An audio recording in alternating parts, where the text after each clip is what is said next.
Thank you, Matthias McGuffey. Very well done. And I'd like to introduce now Dr. Jill Stein. She's the Green Rainbow nominee for governor. Dr. Stein.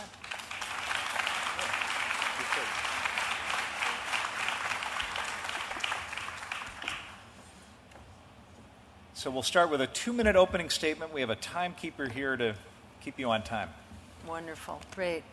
Well, thank you so much to Bunker Hill Community College, and thank you so much to SkillWorks for making this very important forum possible.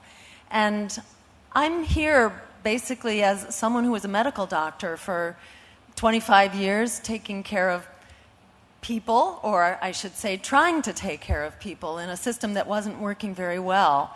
And I worked hard to try to change that system as well, but what I discovered was that in order to really change that system, we really had to change our government and our politicians so that they would actually be listening to us, not to the health insurance companies or the pharmaceutical companies. If we really wanted to create a healthcare system that would work for us and be affordable and not be crushing our small businesses or our taxpayers or our state governments or lower income workers who are really being slammed by the mandate, that we really needed to take our government back and get it working more like a democracy for ordinary people, not just for healthcare, but to get the jobs we want, and to have the schools that we need and the housing that we can afford and so on. On so many fronts, things do not work. We seem to be delivering for those at the top, and if you look at the numbers or look around you, you see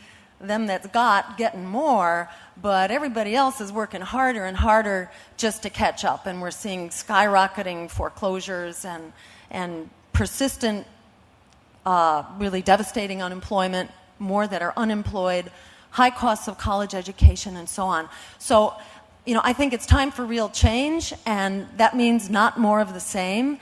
And I really appreciate having the chance to be here today to talk about some of the real solutions that are here and that we can use right now. Because when you're told there's not enough money, what you're really being told is that there's not enough money for you. And in my view, there actually is money. There are resources. We need to be putting them to work for everyday people like those in this room here. Thank you.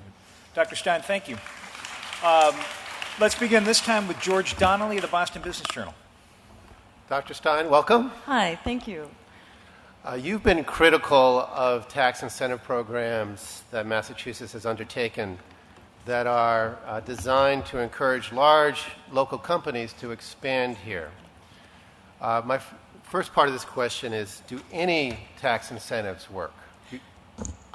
Yes, although I think they tend to be, not the very big players that we woo here. And I'm not alone in this opinion. And you can look at as conservative a think tank as the Pioneer Institute, which actually put out a report earlier this year saying that our economic development policy hadn't worked. The idea of wooing the big corporations here that then turn around and leave kind of leaves us in the dust. And an example, might be the $22 million that was just spent for Liberty Mutual, basically to move from one tall building to another tall building and rent their original tall building for income, or $150 million for the film industry for them to then sell those tax credits to insurance companies and banks on the open market. It's not clear that we're creating jobs there, or $200 million that the governor is spending to as gifts, basically, to developers to build shopping malls and office parks. So, what I'm saying is not that it never works, but that we have so many examples of where it's not working and where we desperately need those funds right now to be put into the kind of job training and job creation here in Massachusetts, in our small businesses, at the level of our communities. There are jobs that are ready and waiting in many local sectors of the economy, and maybe we can get to that separately. I guess, so what I'm interested in then, if you're elected governor, what kinds of credits would you endorse? What kind of money would you spend to encourage job creation and job retention? Thank you. I would like to create the kinds of jobs that everybody in this room virtually can plug into right now. And I'm not talking about casino jobs that will take us several years to permit, and then you have a low-wage, dead-end, insecure job that harms the community, actually, for all the social ills that it brings and the jobs that it displaces. I'm talking about jobs that actually enrich our communities. And I'm talking about the whole area of the green economy for the 21st century. So things like clean, renewable energy, conservation, and weatherization. So we're looking at people who can be trained in weatherizing and insulating and the deep energy retrofits. So it's a whole spectrum of construction and carpentry, but also technology, manufacturing those energy efficiency devices too. Move over to the food and the agriculture sector of the economy, which used to be a real strength for Massachusetts. Some of our community colleges are actually leading the way right now in the farmer certificate programs, where they're not only training people in the skills of producing food, but also in the entrepreneurial skills so that they can actually establish good businesses and start up the farm to school, the farm to health care, and the farm to hospital programs that are doing quite well in other states. And the exciting thing is that it not only puts people back to work, but these jobs pay for themselves. In the case of conservation and efficiency, we could provide a zero-interest revolving loan fund for these businesses to start up and for consumers to actually weatherize their homes. And then what happens? Or their businesses.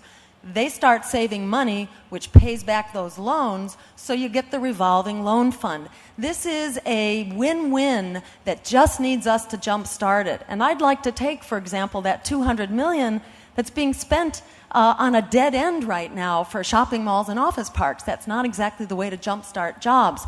Instead, we take that money and we create this revolving loan fund. So those are two sectors of the economy where these productive, pay-for-themselves jobs can be created. And there are several others, and I'll just mention one other, and that is the area of the recycling economy. When we throw away our trash, we know that we have a big, expensive problem to deal with, and then it's in our water supply, and it's in our air, and it gets into our food chain. So it's a problem to have that trash. Well, it's amazing that about 80% of that trash stream is actually usable. And these are valuable raw materials that can be put back into remanufacturing and reuse.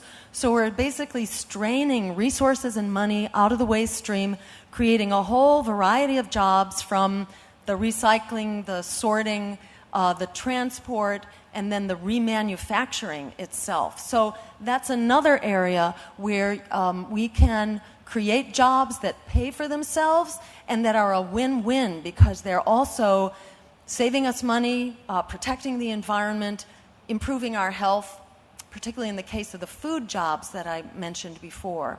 And if I can... Dr. Stein, clock is ticking. I want to be sure to get to Shirley Leung. Okay, thank you. Dr. Stein, despite the Patrick administration's high-profile efforts to cap healthcare premiums for small businesses, many small businesses employers still face significant increases, and that's preventing them from expanding or hiring in some cases. As governor, what would